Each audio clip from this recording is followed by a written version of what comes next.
नमस्कार मित्रांनो. मी काल तुम्हाला माहिती दिली होती की सूचना तंत्राचा उपयोग करून इंग्लिश कसा बोलावं. ते काल मी थोडं तुम्हाला सविस्तर सांगितलं. आज मी त्यानंतर सूचना तंत्राचा वापर करायला सुरुवात केली आणि त्यानंतर काय बदल घडत गेले इंग्लिशबद्दल. कसं मी इंग्लिश बोलायला लागलो पुढे, कशी लोकांनी मला मदत, ते तुम्हाला आता मी सांगणार आहे. तर मी मानसशास्त्राचा अभ्यास केल्यानंतर मी ठरवलं, 1 वर्ष तरी मी अभ्यास केला. त्यानंतर म्हणजे आतापर्यंत 2 वर्ष पूर्ण झाली अभ्यास करतोय. त्यानंतर 1 वर्षानंतर मी ठरवलं, आता आपण इंग्लिशसाठी हा मानसशास्त्राचा उपयोग करूया, ही सूचना तंत्राचा उपयोग आपण करूया. कारण त्या मानसशास्त्रामध्ये सूचना तंत्रावर खूपच भर दिलेला आहे. प्रत्येक पुस्तकात लेखकांनी सूचना तंत्र कसं महत्वाचं आहे ते सांगितलेलं आहे. तर मी म्हटलो चला आपण आता त्याचा उपयोग करून बघूया. त्याच्या आधी पण मी काही एक्सपेरिमेंट म्हणजे प्रयोग केले होते सूचना तंत्राचे आणि त्यात मी यशस्वी झालो होतो. तर मी बोललो चला आपण आता इंग्लिशच्या बाबतीत करूया.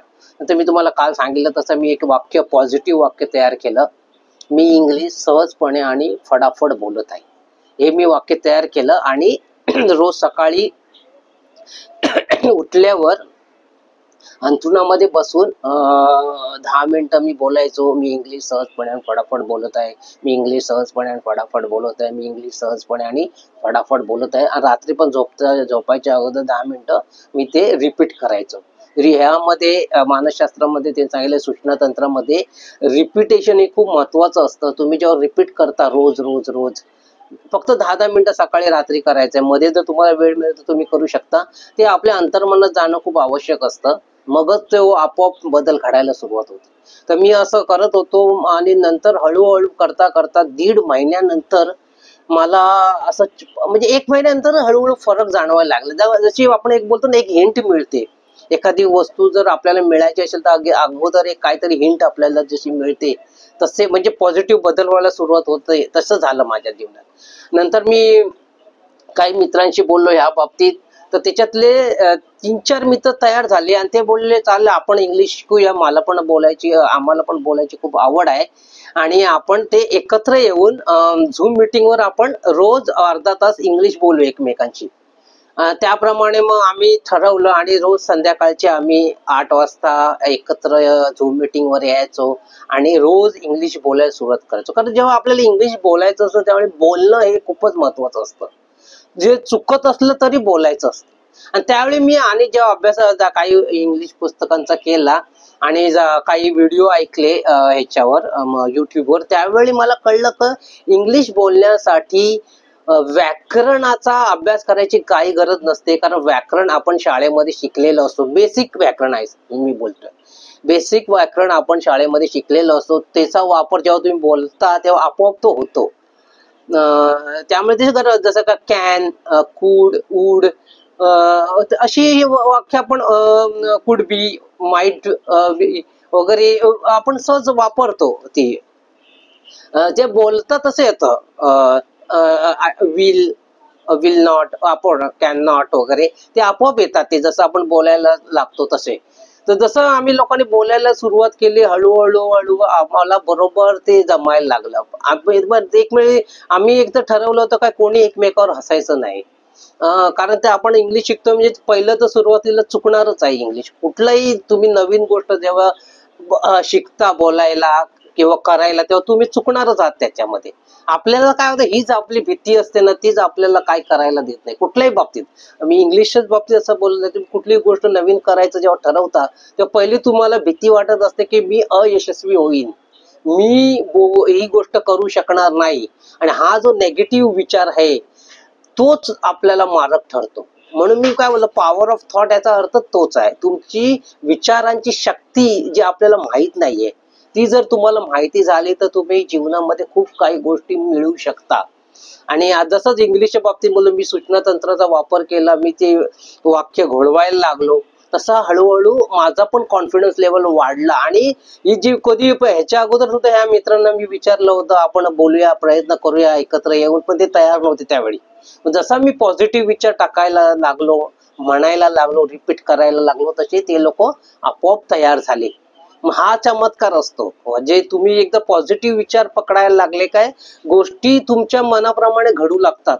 मी म्हणतो सगळ्या नाही घडणार, तुम्ही 10 गोष्टी बोलल्या तर त्याच्यातल्या 8 गोष्टी तरी तुमच्या मनाप्रमाणे होणार, असं आहे. कारण तुमच्या मनामध्ये डाऊट, संशय असला नाही पाहिजे, निगेटिव्ह विचार असला नाही पाहिजे, मग त्या गोष्टी सहज होतात. जिथे तुम्ही डाऊट घेता, संशय घेता, तिथे त्या गोष्टी होत नाही. तर जसं मग आपण, म्हणून मी काय म्हणालो आहे, तुम्ही रिपीट केल्यानंतर सकाळी किंवा संध्याकाळी नंतर ते विसरून जायचं पूर्णपणे. त्याच्याबद्दल विचार नाही करायचा मला कसं आहे इंग्लिश, मी कधी पुस्तकं वाचली नाहीत, मी कधी कोणाशी बोललो नाही, ते कोण नाही, ते नाही, ते नाही. ते सगळं आपण त्या आपल्या अंतर्मनाच्या शक्तीवर सोडून द्यायचं आहे. ती शक्ती तुम्हाला बरोबर सगळ्या गोष्टी उपलब्ध करून देणार आहे. त्यामुळे आपल्याला काही धडपड करायची नाही, फक्त आपलं काम आहे म्हणणं आणि त्याच्यावर विश्वास ठेवणं, बस. दुसरं काही आपण करायचं नसतं. नंतर मग आपोआप आपल्याकडून ऍक्शन होते. बरेच वेळा मी ऐकलंय काही जण लिहितात, आता मी बरीच पुस्तकं वाचल्यामुळे, की तुम्ही जर ऍक्शन नाही केली तर तुम्ही कसं काय ते पुढे होणार. पण जेव्हा तुम्ही पॉझिटिव्ह विचार करायला लागता तेव्हा ऍक्शन आपोआप होते तुमच्याकडून, असं आहे. जर तुम्ही आता म्हणत राहाल रोज मला बिझनेस करायचा आहे, बरेच बघा मुलं ही बिझनेस माइंडेड असतात, त्यांना बिझनेसचीच आवड असते, इतर ठिकाणी त्याचं मन रमत नाही. त्यावेळी ते एकदम बिझनेस चालू नाही करत, मनात हजारो वेळा ते मनात ते रिपीट करत असतात, मला बिझनेस करायचा आहे, मला बिझनेस करायचा, आणि मग बिझनेस सुरू होतो त्यांचा, असं आहे. म्हणून कधी त्याच्यामध्ये फेल पण होऊ शकतात किंवा पास म्हणजे चांगले कमवू पण शकतात. पण तेव्हा कमवण्यासाठी सुद्धा तिथे तुमची पॉझिटिव्हिटी खूप महत्वाची असते. तुम्ही खचून न जाता ते चालू ठेवायचं असतं. कन्सिस्टन्सी ज्याला बोलतो, कंटिन्युटी, ती खूप महत्वाची असते. जसं आम्ही इंग्लिश बोलायला सुरुवात केल्यानंतर आम्ही थांबलो नाही वर्षभर, आम्ही कंटिन्यू बोलतच होतो दररोज. कधी काही वेळा काही जणांची कामं असेल ते यायचे नाहीत, पण दोन आम्ही जर असलो तरी आम्ही बोलायचो. मग त्यानंतर आम्ही काय सुरुवात केली, त्याच्याबरोबर आम्ही इंग्लिश पुस्तकातली 10-15 पानं रोज वाचायला सुरुवात केली. मोठ्याने मोठ्याने वाचणं खूप आवश्यक आहे, कारण आपल्याला ते ऍक्सेंट इंग्लिश शब्दाचे जमत नाहीत, आपल्याला सवय नसते. मग जेव्हा तुम्ही मोठ्याने ते शब्द बोलता तेव्हा आपोआप तुझ्या तोंडातून ते शब्द येतात. जसं बोलतो ना आपण, जिभेला एक वळण मिळतं. त्यासाठी ते इंग्लिश शब्द मोठ्याने बोलायचे असतात. बऱ्याच वेळी बघितले इंग्लिश शाळेतली मुलं सुद्धा मोठ्याने वाचताना मी पाहिलेली आहेत. तर त्याचा तोच फायदा असतो की तुम्ही जेव्हा मोठ्याने बोलता तेव्हा तुमचा कॉन्फिडन्स लेवल पण वाढतो आणि तुमच्या तोंडातून ते शब्द पण सहज येतात. कारण बरेच इंग्लिश शब्द कठीण असतात, जशी जोडाक्षरे आपली असतात तसे शब्द इंग्लिश कठीण खूप असतात. पण ते जेव्हा तुम्ही रोज रोज रोज म्हणता तेव्हा ते फॅमिलियर, म्हणजे जसे आपले बोलतात ना घरातले मेंबर होऊन जातात. रोज रोज म्हणजे सहजपणा येतो त्याच्यामध्ये. म्हणून ते मोठमोठ्याने बोलायचे असतात. आणि जसे तुम्ही मोठ्याने वाचाल ते 5-10 पानं रोज, आणि जसं तुम्हाला वाटेल आता वाढूया तर वाढू शकता तुम्ही, 10-15 20-25-30 पानं म्हणू शकता. बऱ्याच वेळा सुरुवातीला आपल्याला ते म्हणत नाही, कसा सुकतो आपला जर मोठ्याने आपण बोलायला लागलो तर. पण ते रोज वाचायचं एवढं महत्वाचं असतं. नंतर आम्ही पॉडकास्ट ऐकायला सुरुवात केली. पॉडकास्ट सुरुवातीला काहीच कळत नव्हतं, पण रोज ऐकून ऐकून थोडं कॉन्सन्ट्रेट त्याच्यावर करून हळूहळू ते पॉडकास्ट सोपं व्हायला लागले. ते जे लोक आणि तुम्हाला खरं सांगू ना, कुठलाही इंग्लिश बोलणारी जी माणसं आहेत ना, ती खूपच सोपे शब्द वापरतात. खूप कठीण शब्द खूप कमी असतात त्यांच्या बोलण्यातून. तीच जुने शब्द आपण ना एक बोलतो ना, 100-1 शब्द धरले ना, तेच आपण रिपीट करत होतो जेव्हा आपण बोलतो तेव्हा. पहिला आता आम्ही माझ्या अनुभवावरून बोलतोय 1 वर्षाच्या, की मी बरेच ऐकले ते सगळे सोपी भाषेतले शब्द वापरत असतात. त्यामुळे ते आपल्याला सहज समजतं. तुम्ही रोज जेव्हा एखाद्या गोष्टीचा अभ्यास करायला लागता ना, जसे आपण रोज कामावर जातो, तीच कामं रोज रोज करतो, ती कामं मग सोपी होतात आपल्याला काही दिवसांनी. तर सेम या इंग्लिश भाषेच सुद्धा तसंच आहे. रोज तुम्ही जेव्हा 15-20 मिनिटं बोलाल तेव्हा आपोआप ती भाषा सोपी होत जाते. त्यासाठी काही टेक्निक पण आहेत. म्हणजे आता ती अजून म्हणजे इंग्लिश बोलण्यासाठी तुम्ही कधी समजा मित्र उपलब्ध नसले तर तुम्ही काय करू शकता, तर त्यासाठी काही टेक्निक आहे, त्या वापर करायच्या असतात. जेव्हा आपण आयडिया जरा विचार करायला लागतो ना, तसं आपोआप आपल्याला आयडिया सुचत जातात. तर मी काय करायचो, मग कधी वेळ मित्र नसले, त्यांना वेळ नसेल तर मी काय करायचो, एक 10 मिनिटं एक विषय तयार करायचो. कुठलाही विषय घ्यायचो, एखादा शब्द, एखादं वाक्य, आणि त्याच्यावर मी बोलायचो इंग्लिश. तर ते आपण इथे काय कोण ऐकायला नसतं, फक्त ते रेकॉर्ड करायचं आपल्या मोबाईलवर आणि नंतर आपण ते ऐकायचं. इथे काय कोण आपला विचारायला नसतं तुझं हे चुकलं ते चुकलं. आणि पहिलं म्हणजे व्याकरणची भीती पूर्णपणे घालून टाकायची. व्याकरण आपोआप येतं असतं, व्याकरणचा अभ्यास करायची काही गरज नसते, कारण बेसिक व्याकरण आपण शाळेमध्ये शिकलेलं असतो. आणि तुमचं ते एवढं कोण लक्ष देत नाही तुमचं व्याकरण किती बरोबर आहे चूक आहे. तुम्ही इंग्लिश मुलांचं पण इंग्लिश ऐकलं तर ते सुद्धा व्याकरण पूर्णपणे परफेक्टली कधी वापरत नाहीत. त्यामुळे ती भीती घालवायची. जसे तुम्ही बोलायचं लागता हळूहळू तुम्हाला समजत जातं कुठे तुमचं चुकतंय कुठे बरोबर आहे, आपोआप कळतं ते. मग त्याबरोबर आपली काही पुस्तकं थोडं हळूहळू वाचायची. पॉडकास्ट आहेत, हल्ली पॉडकास्ट खूप मस्त असतात, त्यांचे आवाज क्लिअरली एकदम ऐकायला येतात. त्यामुळे ते पॉडकास्ट ऐकायचे, इंटरव्ह्यू ऐकायचे.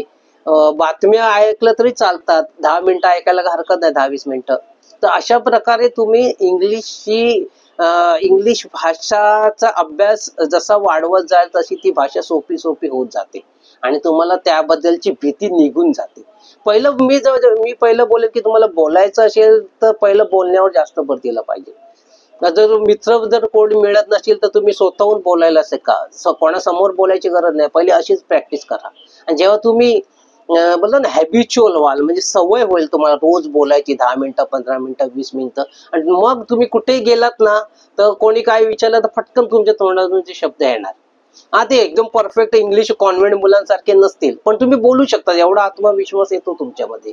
म्हणून मी सांगतो की तुम्ही बोलण्याची सवय करणं खूप आवश्यक. काय होतं माहित आहे, आता मी गेल्या या व्हिडिओ सांगितलं की डॉक्टर, ऍडव्होकेट वगैरे प्रोफेसर पण ते ना का नाही जमत एवढं उच्च शिक्षित असून सुद्धा, कारण ते बोलायची प्रॅक्टिस त्यांना करत नाही, त्यांना माहिती नसतं. जर सराउंडिंग उपलब्ध नसेल, म्हणजे आजूबाजू वातावरण इंग्लिश नसेल, तर आपण ते उत्पन्न केलं पाहिजे. तर त्यासाठी ही आयडिया आहे की आपण स्वतः बोलायचं. काही वेळेला तुम्ही ऐकलं असेल, मिरर समोर उभे राहून बोला, आरशासमोर, हे असे पण बोलतात. मी सांगतोय मोबाईलचा व्हिडिओ बनवा, समोर बसा आणि बोला, जसं मी आता बोलतोय तसा. तरी पण आपल्याला हळूहळू येऊ शकते बोलता. म्हणजे मनातली भीती तुमची कशी जाईल, तर सूचना तंत्राचा वापर केल्यावर ती सहजपणे निघून जाते. नाहीतर ती जाणं खूप कठीण असतं. कारण तुम्ही जेव्हा पॉझिटिव्ह विचार आतमध्ये टाकायला लागता, मी सांगतो इंग्लिश बद्दल, इतर बाबतीत पण होऊ शकतं. इंग्लिश बद्दल जेव्हा टाकायला आपोआप इंग्लिशची भीती निघत निघत जाते आणि तशा घटना घडत जातात पॉझिटिव्ह, आणि तुम्हाला तिची मदत होत जाते. मी तुम्हाला खरं सांगतो, मला कधी वाटलं होतं मी आयुष्यात कधी इंग्लिश पुस्तक वाचू शकेन किंवा इंग्लिश बोलू शकेन, पण जेव्हा मी या सूचना तंत्राचा वापर केला, मी जे पॉझिटिव्ह वाक्य तयार केल्याने सकाळी रात्री बोलायला लागलो, आणि खरोखर मित्रांनो तो चमत्कारच झाला. जसं बोलतात ना इंग्लिशच्या बाबतीत किंवा कुठल्याही गोष्टीत, English is not cup of my T, तसा प्रकार झाला होता त्यावेळी. आम्ही म्हणायचो नाही बाबा, या आमचं काम नाही इंग्लिश म्हणजे. पण तो बदल घडला फक्त सूचना तंत्रामुळे.